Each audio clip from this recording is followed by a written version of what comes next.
Mr. President, I have a policy for you, and you better like it. So, Mr. President, we have discussed new policies, and I think you need to hear it since you're trying to rerun for president in 2024. Hoorah. Is that all right?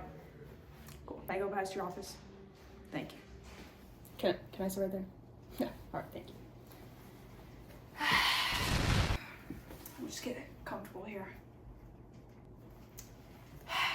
All right. Let's get to business. You ready, Mr. President? It's quite a doozy. Thank you. Censorship is becoming more of a frequent problem, especially as social media grows by the day. There are many groups having this problem happen to them. Groups such as students. They're being blocked from the mass media in libraries and schools, restricting illegal and inappropriate material, which is needed. But it is not guaranteed these websites are blocked. Another group being affected is intelligence agencies, where they aren't being censored enough. Policymakers were surveillance technicians who spy on the average American. Now, is that right too, Mr. President? I don't think so.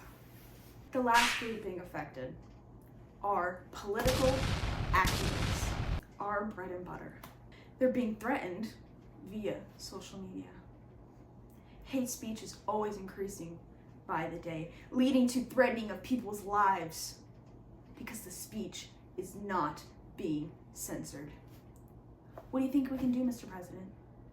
Well, I know what you can do.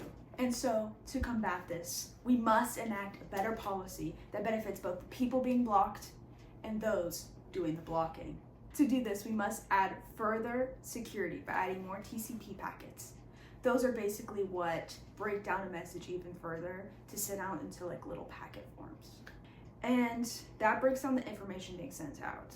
This one showed the DNS servers, which maps out the queries being sent out via IP address to different routers. Will mandate the IP addresses. This will then ensure that the HTTP GET requests are being used and directly send addresses instead of just sometimes sending an index page. And an HTTP GET request is just a request for a domain to be opened, which the DNS server will instead immediately redirect the person to another router instead of just sometimes. Do you understand that, Mr. President? You follow? Okay. This verification wall will help combat hateful messages by not sending them at all.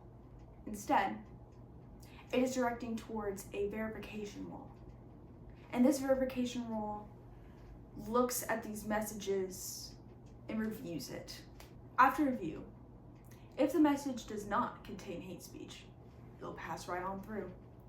However, if it contains even a lick of hate speech, it'll be redirected, which then censors the message completely, possibly leading to a further ban of said person sending it. You might be thinking, doesn't this go against the First Amendment? I'll pause you right there. It doesn't.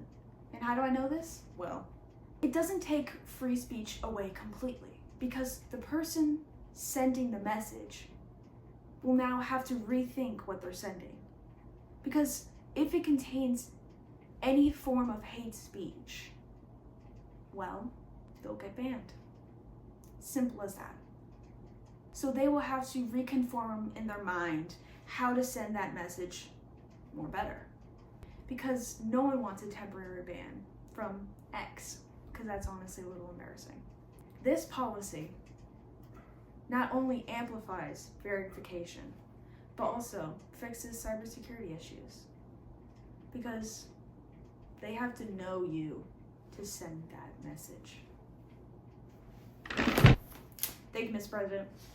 I think we're done here. Oh, sorry. Forgot. Anyways. Oh, get out of your hair. Thank you, Mr. President.